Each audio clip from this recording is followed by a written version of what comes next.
Well, alarming new research has found that 1 in 3 young Australians are taking medication for mental health conditions, making our prescription rates among some of the highest in the world. For more, we welcome Sunrise GP, Dr Ginny Mansberg. Morning, Gin. Nice to see you.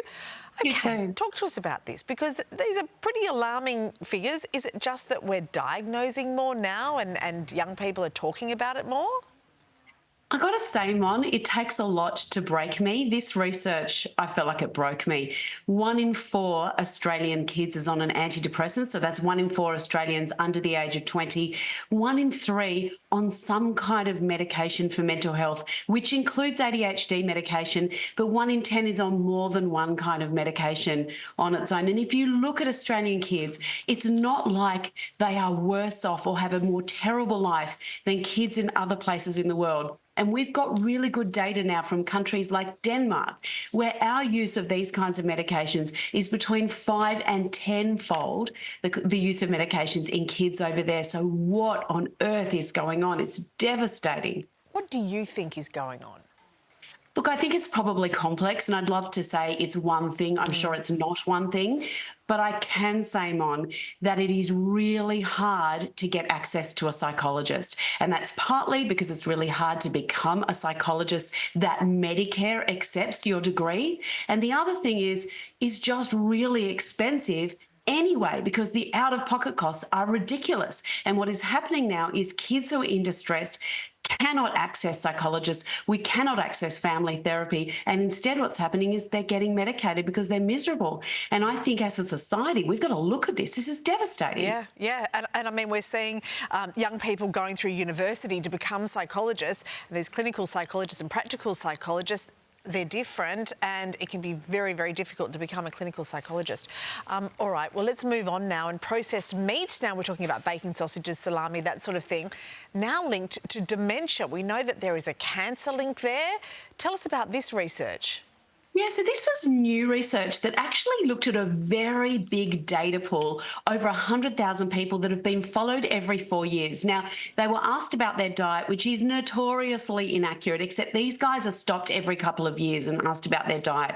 And after 40 years of these people being in the study, what they found is for every serve of one of these processed meats that people have a day, they bring their onset of dementia on by 1.7 years. If you are doing a rasher of bacon every single day, you are going to get dementia like 12 years earlier than you would have if you'd had none. Plus, they found that having like plant-based proteins, Sarah would love this, many of us wouldn't, but like, you know, your nuts and your legumes and things like that, they were really, really protective. So it's really hard to justify having a whole stack of like ham and salami and bacon when you know the data is just not great. Yes, yeah.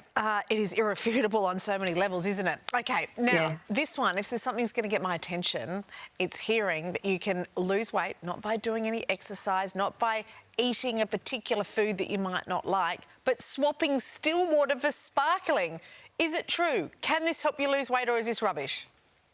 Probably like 0.1% if you have 3 litres a day. So this was not a study in humans, it was a study in Petri dishes. And what they did find, to be fair, is that you know how the bubbles in sparkling water are made by adding carbon dioxide? The carbon becomes bicarb in the blood, stay with me here, and when it goes inside the cells, it makes the cells more alkaline, that speeds up the rate of use of sugar. So that's the theory. In practice, you would need to have litres of the stuff every single day to actually have any benefit.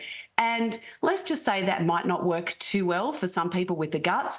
And for women of a certain age, there's a little incontinence thing that happens there as well. So I'm kind of saying, if you like sparkling water, go for it. And if you don't worry about it too much, because I don't think the quantum of benefit is really there. Because what I heard you say there is drink champagne. But that's just where my mind went when you were talking about sparkling. Thank you, Jen, as always. Great to talk to you. Thanks, Mom.